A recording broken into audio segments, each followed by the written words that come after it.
የፌዴሪ ጠቅላይ አቃቢ ሕግ ከአዲስ አበባ ዩኒቨርሲቲ የሕግ ትምህርት ቤት ጋር የተዘጋጀ ባለው የጸረ ጥላቻ ንግግር ረቂቅ ሕግ ላይ ከባለድርሻ አካላት ጋር የጋራ ውይይት መድረክ አካሂዷል።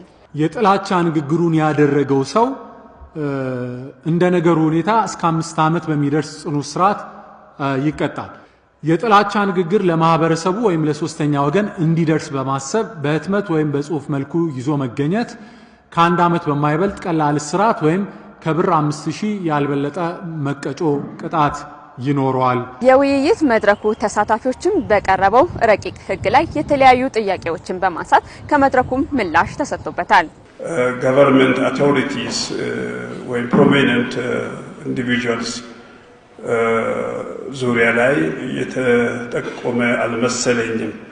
በእነዛ ዙሪያ ላይ የሚደረግ ጥላቻ የሚመስሉ ጥላቻ ነክ ንግግሮች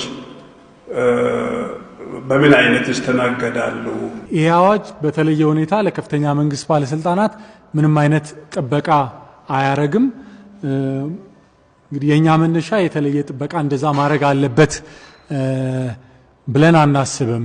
አብዛኛው ጽሁፎች በተለይ ብዙ ተቀባይነት ያላቸውና ብዙ ፎሎወር ያላቸው ውጭ ሀገር የሚገኙ ጸሐፊዎች ናቸው በሶሻል ሚዲያው የሚሉና ኋላ ይሄ ሕግ ተግባራዊ ሲሆን እንዴት ነው ከውጭ ያሉ አካላትን በሕግ ተጠያቂነት ለማድረግ ምን አይነት ቅድመ ሁኔታዎች አሉ?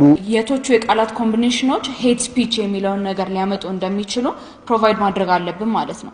እንደ ሀገር ይሄንን ማቅረብ የሚችል አቅም አለን ወይ?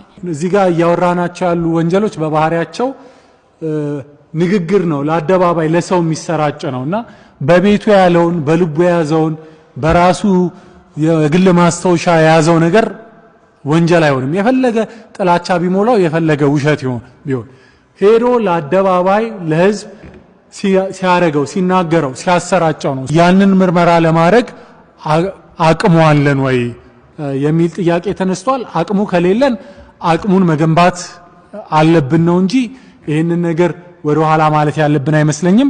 እዚህ አዋጅ ውስጥ ወንጀሉን ለማቋቋም የተቀመጠው ሜንታል ኤሌመንት የአእምሮ ሁኔታ እኔ ለአፈጻጸም በጣም አስቸጋሪ መስሎ ስለሚታየኝ እንደገና ብታጤኑት ጥሩ ነው ባይ ነኝ። ቢቀር እሱ ውስብስብ የሆነ ችግር ነው፣ ከባድ የሆነ ችግር ነው። ማስተማርም ይረዳል።